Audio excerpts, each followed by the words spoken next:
Hello and welcome to our Retail Therapy podcast. I'm Nicola Conway and I'm a Senior Associate in Bird & Bird's Retail and Consumer team. And I'm Deepa Makani. I'm a solicitor apprentice also at Bird & Bird. In today's episode, we're going to discuss some data-driven studies, research, and statistics that guide what retailers could do to create an irresistible in-store experience for their customers, and importantly, to increase sales and to improve customer experience. There are quite a few different areas and facets that we can focus on, but shall we start with store layout? Yes, okay, let's start at the doors of the store. There's something called the primacy and recency effect, which basically means that how the customer enters and exits the store really matters. And actually, the customer will tend to remember what they encounter at those two peak moments more so than any experience they've had in another area of the store. So let's break that down. On entry, it matters what the customer sees first. If we think about a grocery store, a study conducted by the University of South Carolina found that placing fresh produce like fruits and vegetables near the entrance increased sales of those produce by 15%. I don't know how long they carried out this study for or how reliable it actually was, but it's an interesting thought all the same. And I think it makes sense that you could quite safely put your essentials like your milk or your bread further towards the back of the store because ultimately the essentials are the items that customers are going to seek out anyway, so you don't really need to have those at the front. And then turning to look at the exit of the store, the study shows that the point of sale should be nearer to the exit so that customers don't get frustrated trying to leave after they've already paid. So ideally, if you have a store that has more than one floor, you really want that point of sale to be on the ground floor, quite near the exit.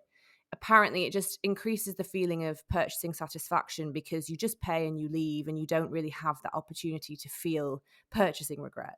Yeah, that makes a lot of sense actually. And sticking with the point of sales for a second, we also found that if you sell minis or travel sizes or more affordable goodies like lip balms, you should put these near the point of sale because impulse purchasing is increased at that point when you've already decided to spend some money. 100% true for me. But yeah, that's right. And actually, the stats show that you should try and slow down your queue a little bit so that customers have a chance to look at those minis or browse those point of sale offers.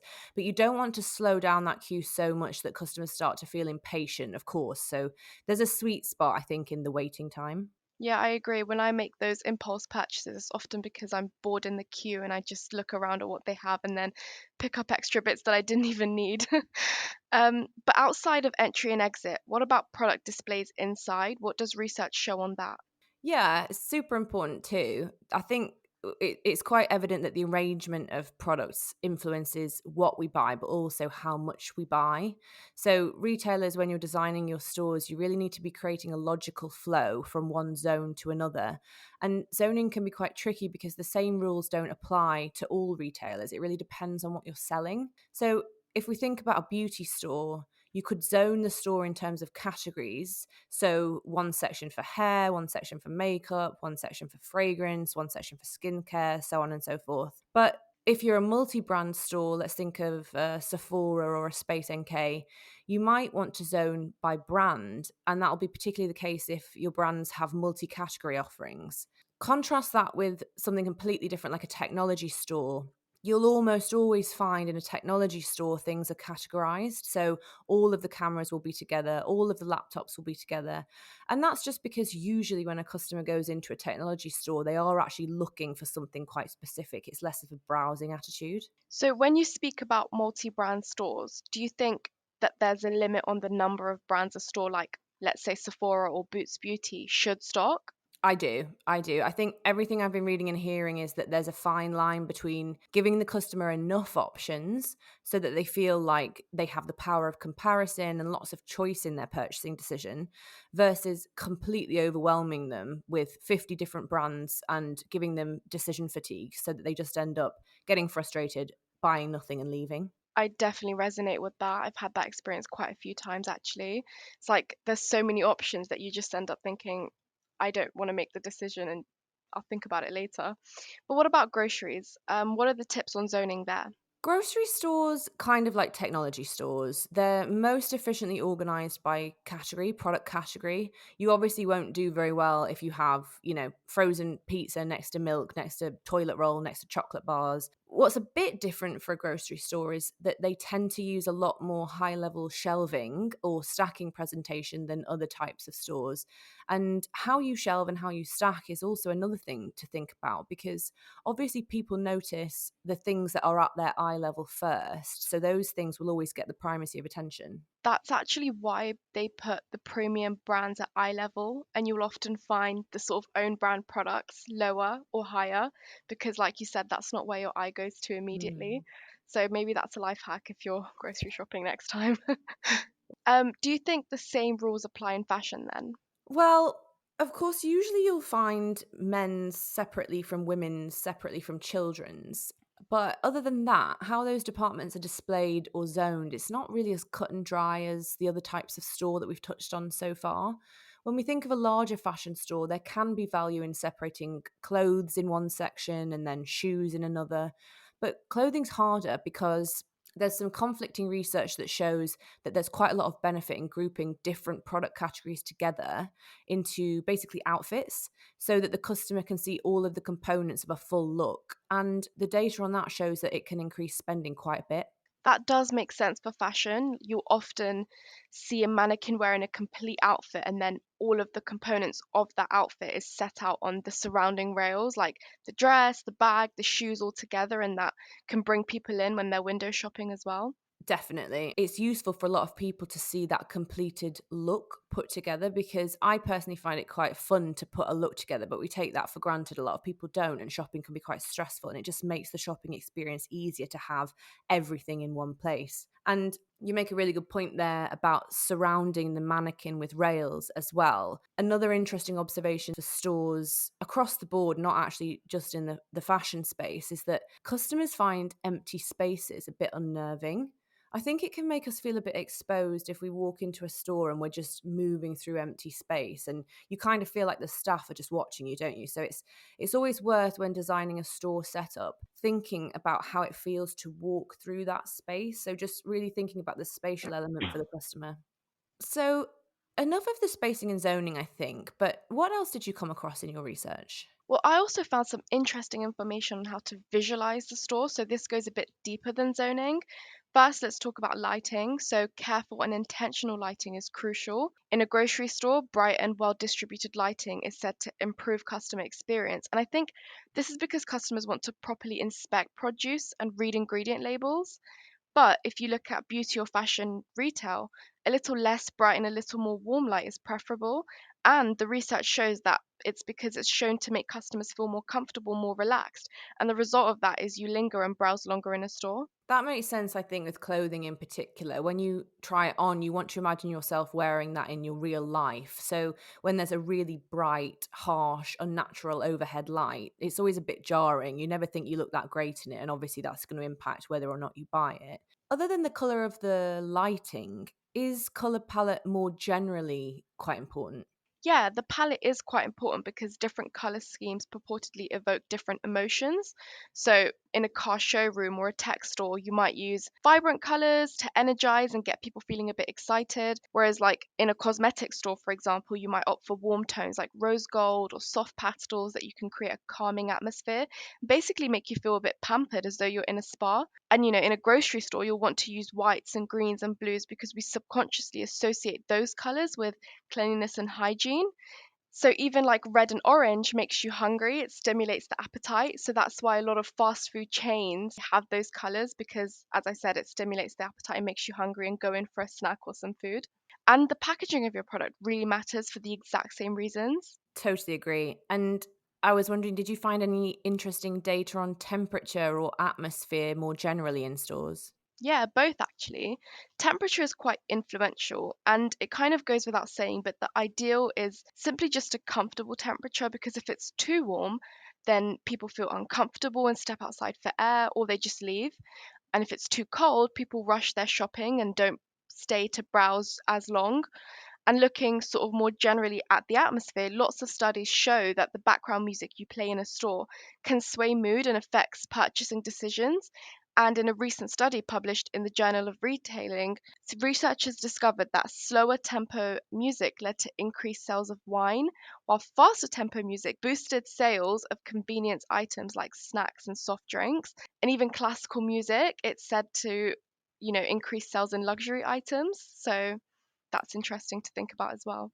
I think that's so interesting, and especially the bit you say about the wine, like slower tempo, it's gonna make you feel more relaxed. That's exactly why a lot of people like to have a glass of wine at the end of the day, isn't it? You just wanna relax. So it's already putting you into the mood that you kind of want to achieve with the thing that you're buying, so that's fascinating. I think the smell or the scent of a store can be important too, which is, I think, quite a tricky terrain to navigate because scents are just notoriously polarizing.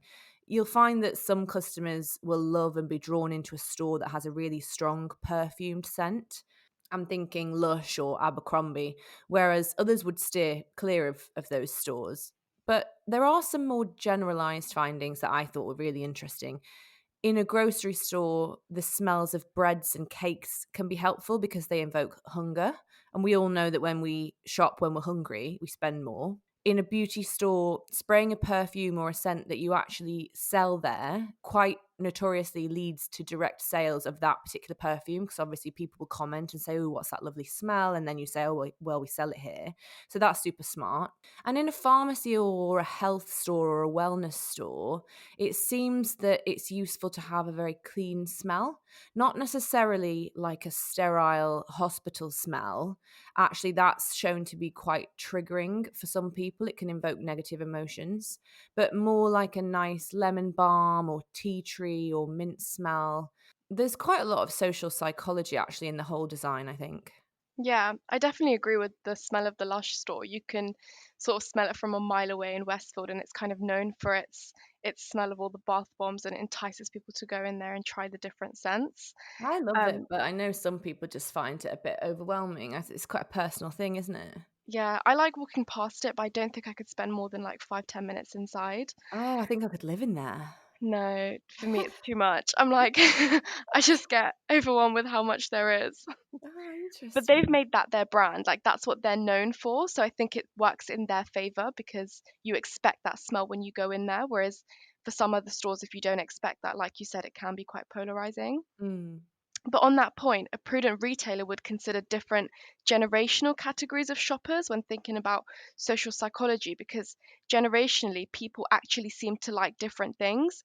So, for example, data shows that older generation of shoppers respond really favorably to friendly and knowledgeable staff actively approaching them to offer help, whereas younger generations seem to prefer to be left alone a bit more and to be self sufficient. So, you want to offer services like self checkout or click and collect options for those younger shoppers. I know I'm like that. I definitely like to have no pressure around me or people coming up to me asking if I need help. I'm like, I'm fine, thank you.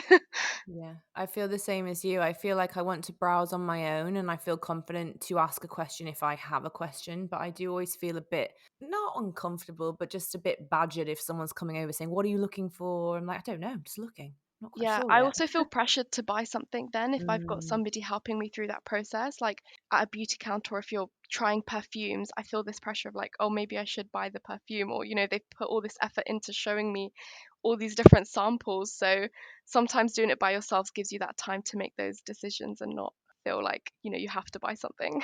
yeah, it's a good point. I guess when you look at who your key demographic is, that could be a good place to start. It could steer the retailer to hire more or less staff just to make sure that ratio in store feels right. Yeah, it's definitely worth thinking about. And if you know that your demographic is a Gen Z or younger, you should also be thinking about building in more interactive aspects in your store, like AI mirrors or interactive displays or QR codes for sharing in store content directly onto social media. And these are things that will improve your customer engagement, especially with that younger audience. But what if your demographic is kind of everyone? I'm thinking about, a big multi brand offering like a department store, for example, or again, like a grocery store. Yeah, that does make it a bit harder. I think the retailers need to try and cater for everyone without alienating any customer groups. And that's not an easy thing to do. And there's a lot to keep in mind. But the best approach is trial and error and to try and gather data and feedback from your customers because ultimately you'll be in a much better position if you hear the preferences directly from your own shoppers, but also maybe keeping an eye on trends that come on social media and being responsive, I think, to those and not being sort of stuck in your ways. But in an attempt to kind of tie a bow around all the elements at play that we've talked about today, let me ask you, Nicola, have you recently had a really good in-store experience? I have actually. I talked about it on a recent podcast episode, but I recently visited the Majuri store, the Covent Garden one, and I really liked the setup in there. I had a really positive experience. I noticed after the fact that I had ended up spending more, buying more than I intended to. So they're obviously getting something right. And what do you think made you feel that way? Oh gosh, I mean, I could probably say quite a few things. I think it was just the all-rounded experience, but the space is quite small, but it's not overcrowded. They actually have a security man on the door. He only lets a certain number of people inside at one time, so you don't feel like you're getting jostled around or having to sort of battle browse, and that's I really uh, important for me. Yeah. If I feel like I can't look at the things I want to look at, if I feel very squeezed, it's kind of a deal breaker for me. I'll leave and, as you say, try again another day, or maybe even just go online and look instead, because I just find that really unenjoyable. and you feel rushed as well. Yeah, you do, and you feel a bit in the way. Um, they also have a really cool layout that I think further helps with that, which is that they set out their full product offering more than once. It's quite hard to explain without pictures, but if you imagine that you walk into the store and on the right hand wall they have their whole product offering, so rings, bracelets, necklaces, everything all lined up, kind of like a full store right there. But then they also have the exact same lineup of products against the back wall. And then they have the exact same lineup of products again against the left hand wall. And I really like that because you kind of have your own little moment with the full collection. And also, if someone else is looking at or trying on something that you're interested in on one wall, you can just go to another wall and try the same thing. You don't have to wait. That sounds like a similar setup to Charlotte Tilbury store, also in Covent Garden, where they also have the same product selection but repeated around the store. So, as we just said, if you know someone else is browsing that product, you have the chance to look at it on the opposite side. Yeah, that's actually another really great example of the same thing. I guess I didn't notice this at the time too, but thinking now about some of the other elements that we've discussed, the lighting and the temperature and all of that was really comfortable too. They've got huge, I think, floor to ceiling windows, if I'm remembering properly, at the front of the store. So it's beautifully light and bright, but it's not those glaring, sort of sterile overhead lighting. So when you're trying on things like jewelry, you can imagine it in the real world. Looking back, I can see now that they must have spent time thinking about that quite carefully. And the other thing I would say is the staff are really nice. They're really knowledgeable and they're really patient. I mean, they must have helped me find different sizings in several different items. And I didn't get the feeling that I was bothering them when I asked for help, which sadly you do sometimes feel in other stores, and especially when they're dealing with a lot of customers all at the same time. But it was staffed appropriately so that one person was helping me without sort of making me feel like I had to rush. What about you, Deba? Have you had a positive or even a negative store experience recently that sticks in your mind? So I actually love shopping in store way more than I like shopping online, which isn't actually like a thing recently. I think people really prefer shopping online, but I like to see the products in store. So I went to the Diesel store recently in Carnaby Street and I loved it because I could see all the products that I've seen online and go viral in store and actually kind of see them in person, like their bags and their iconic heels. And I love it because it has my initials over everything. So that's kind of one of my favorite parts. But aside from seeing everything in person, which I did enjoy, I did find it a bit unnerving because it felt like a museum almost. Some of the elements, like we discussed, there was just a lot of space and the staff were just sort of watching you. And because everything was sort of folded really nicely and neatly and not sort of hung up where you could just kind of have a look through, it felt like you couldn't touch anything. Like you can't just Mm. mess up things that are already so perfectly displayed and you didn't want to kind of mess anything up.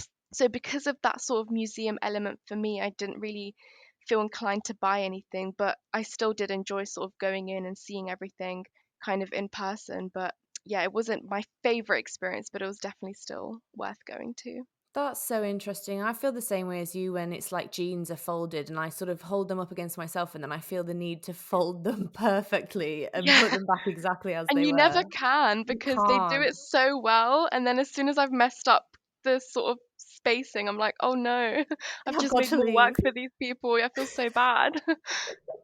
I know what you mean. No, that's interesting feedback. Did you notice anything about the lighting in there? Because to be honest, I can't remember going in a diesel store for a while, but my vague recollection is that it was quite dark. It was actually quite bright. Yeah. Okay. I think that is also what made it feel quite like a museum. It wasn't sort of moody and like sort of dark lighting. I think that might have been a bit nicer, but I remember it was quite bright inside. Yeah. Did you notice any music in there?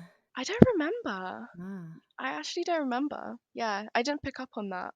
I think a lot of the times I don't really notice music when I'm in a store. It's sort of, and I was with my friends at the time and we were talking quite a bit, so that probably could have been why. But yeah, definitely not something I picked up on. I think that's quite influential as well. I feel like when I'm shopping with other people, I buy less because I also don't want to sort of linger too long and make people wait while I try things on. Whenever I Yeah. go shopping by myself, I tend to spend a lot more. It's like a danger zone. But also, my friends, we sort of encourage each other. So we're like, Ah. oh, should I get this? And my friend will be like, yeah, get this. It will look good with this thing. And we kind of make a day out of it. And, Ah. we encourage each other to get things. So it's like a fun experience. But I get what you mean. Like, when I'm by myself, I tend to impulse purchase a lot more than actually Mm. having someone talk through with it. Yeah.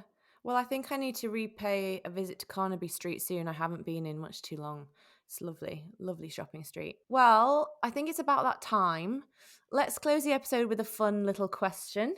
Diva, what's something that you purchased or were gifted recently that you love?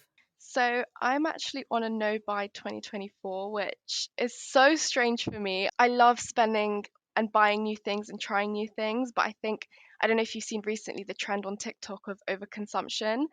That's definitely what's influenced me. I think I got to a point where I was sick of over consuming. I just had so many products, so many clothes that I was like, I really don't need any more. So I've stopped buying things recently. But that's actually shown me what products I do love.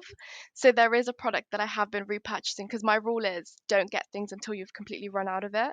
So unless I need something, that's when I'll go and get it. And the thing that I've actually repurchased twice in the last couple of months is the La Roche-Posay Cicaplast Balm C5, and I love it because it's such a inclusive product in the sense that it works for a lot of skin types, but also it's an all-in-one product. So it's a moisturizer, it's a serum, it's a repair balm, and it can be a primer at the same time. So instead of needing multiple different, steps, you can just use one product and get all of the same effects. And I love that because I like, to be a bit more low maintenance in a way that it doesn't take me as long to do things, but still get the same effect as, everything that I want for my skin. So I really, really love that product. I love everything La Roche Posay. Have you tried their sunscreens?